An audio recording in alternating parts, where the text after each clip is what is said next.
जब हम अपने काम से कहीं ज़्यादा दूसरों के काम पर नज़र रखने लगे, जब हमें ये लगने लगे कि हमने जो कुछ किया है सब बहुत अच्छा किया है और सारी बुराइयां सामने वाले में है, जब हम रास्ते निकालने के बजाय शिकायतें करने लगे, दूसरों की कमियां गिनाने लगे, तो ये समझ लेना चाहिए कि उम्र चाहे 20 की हो या 60 की हो, हम सोच से बूढ़े हो चुके हैं।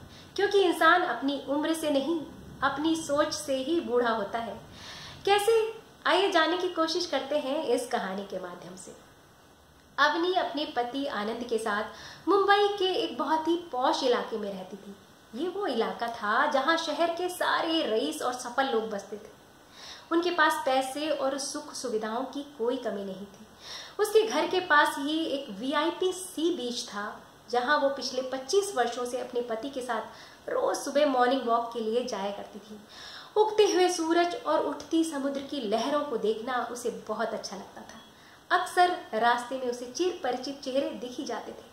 उसकी आदत थी वो सबको बड़ी शिद्दत और बड़ी सी मुस्कुराहट बिखेरते हुए गुड मॉर्निंग जरूर बोलती थी, मगर जो वापस गुड मॉर्निंग आता था उसमें ड्यूटी के भाव ज्यादा होते थे। वो शिद्दत, वो आई कांटेक्ट और वो मुस्कुराहट होती नहीं थी। उसी सी बीच पर एक कैफे भी था जहां मॉर्निंग वॉक करने के बाद ये रईस परिवार के लोग ब्रेकफास्ट करने जाते थे। वहां पहुंचने पर अक्सर उनकी बात की विषय वस्तु वो तीसरा व्यक्ति होता था जिसकी उन्हें आलोचना करती होती थी और जो वहां पर होता ही नहीं था। या फिर किसी को कैफे बॉय से ये शिकायत रहती कि उसने उनकी सैंडविच में चीज कितना ज्यादा कर दिया है। किसी को ये शिकायत रहती कि जितनी अच्छी कैपेसिनो वो घर में बनाते हैं उतनी यहाँ इतने पैसे देने के बावजूद भी नहीं मिलती।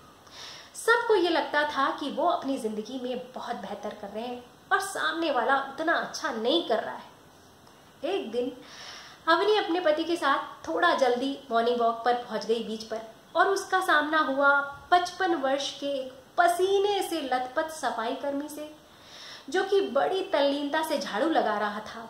और अवनी को देखकर बहुत मुस्कुराकर वो किनारे हट गया।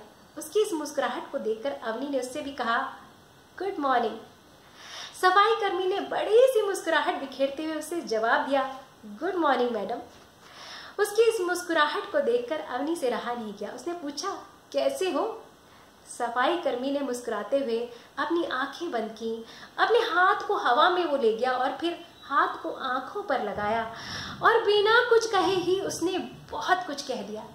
उसके सुकून भरे चेहरे से ये साफ नजर आ रहा था कि वो ईश्वर से कह रहा था कि ईश्वर तेरा लाख लाख शुक्र है कि तूने मुझे इस लायक बनाया कि मैं मेहनत कर रहा हूँ और अपने परिवार का भरण पोषण कर पा रहा हूँ। उसके इस सुकून भरे चेहरे को देखकर अवनी ने आनंद से पूछा कि इतना सुकून तो मैंने अपने किसी साथी के चेहरे पर नहीं देखा। इस हाल में कोई कैसे इतना सुकून भरा चेहरा रख सकता है, कोई कैसे इतना खुश हो सकता है।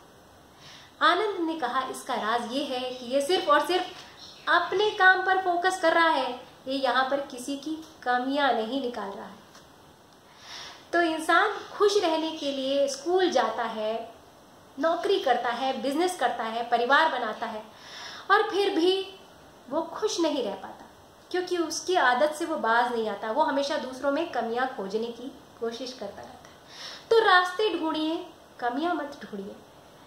सॉर्टिंग आउट नेचर जो है हमेशा इंसान को खुश रखता है। खुश रहना है तो खुद पर फोकस करिए, रास्तों पर फोकस करिए। जिस दिन हम दूसरों में कमियां निकालने लग जाएंगे उस दिन हम खुश नहीं रह पाएंगे। तो अगर मेरी ये बातें, मेरी ये कहानी आपको पसंद आई हो तो इस वीडियो को लाइक करिएगा, शेयर करिएगा और मेरे YouTube channel Sonia Agarwal story teller को सब्सक्राइब जरूर करिएगा।